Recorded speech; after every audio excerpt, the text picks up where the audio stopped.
दो साधु जंगल से गुजर रहे थे। एक गुरु था और दूसरा उनका शिष्य था। एक बुजुर्ग था और दूसरा युवा था। बूढ़े साधु ने अपने कंधे पर एक झोली टांग रखी थी। कोई वजनी चीज़ लटकी हुई मालूम पड़ती थी। बीहड़ रास्ता था और दूर दूर तक कोई दिखाई नहीं पड़ता था। उस बूढ़े साधु ने अपने शिष्य से पूछा कि बेटे, जंगल में कोई डर तो नहीं है? अपने गुरु की बात सुन उस युवा सन्यासी को बहुत हैरानी हुई, क्योंकि आज तक उसके गुरु ने इस तरह का प्रश्न कभी नहीं पूछा था। वह युवा सन्यासी अपने गुरु से कहता है कि गुरुदेव, डर कैसा? यह जीवन तो नश्वर ही है, तो डर किस बात का? गुरु ने कहा, ठीक है, हम आगे बढ़ते हैं।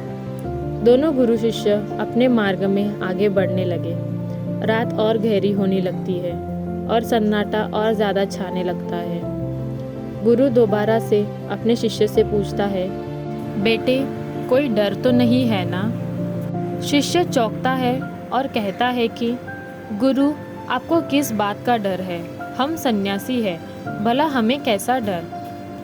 शिष्य की बात सुन गुरु ने कहा कि ठीक है, हम अब आगे बढ़ते हैं।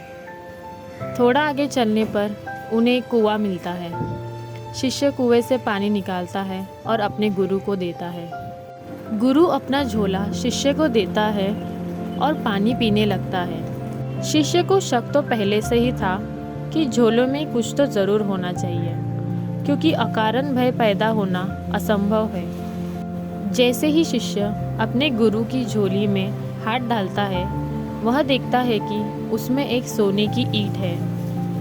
ईंट को देखते ही शिष्य समझ जाता है कि भय का कारण यही है। वह इस ईंट को झोले से निकालता है और उसे फेंक देता है और उसकी जगह उसकी तरह का पत्थर रख देता है। गुरु ने पानी पिया और अपने झोले को वापस लिया और अपने कंधे पर टांग दिया। वजन का एहसास हुआ, इसलिए गुरु को लगा कि ईंट है, और उसके बाद गुरु और शिष्य दोनों ही मार्ग में आगे बढ़ गए। कुछ दूर आगे चलने के बाद गुरु को सैनिकों के घोड़ों की दौड़ने की आवाज़ आई। ऐसा लग रहा था मानो सैनिक उनकी तरफ आ रहे हैं। गुरु घबराकर अपने शिष्य से पूछता है कि यहाँ कोई भय तो नहीं है, कोई डर तो नहीं है? आप बिल्कुल निश्चित हो जाइए, क्योंकि डर को मैं पीछे ही फेंक आया हूँ। गुरु घबराया और अपने झोले में देख लिया तो वहाँ पर सोने की ईंट नहीं थी, बल्कि उसकी जगह उसकी तरह दिखने वाला एक पत्थर रखा हुआ था। लेकिन इतने टाइम से यह पत्थर भी भय का कारण बना हुआ था। वह बूढ़ा गुरु हंसकर कहने लगा कि ये तो हद हो गई। इतनी देर से मैं इस पत्थर को धो रहा था और यह मुझे लगातार भय भी दे रहा था। गुरु अपने शिष्य से कहता है कि तुमने ठीक कहा कि तुमने भय को पीछे ही छोड़ दिया, पर पागल, तुमने यह मुझे पहले क्यों नहीं बता दिया? मैं इतनी देर तक इस पत्थर के कारण भयभीत रहा। ये इतनी देर का भय बिल्कुल व्यर्थ था।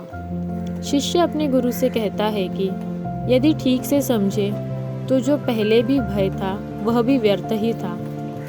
वजन यह भी है और वजन वह भी था।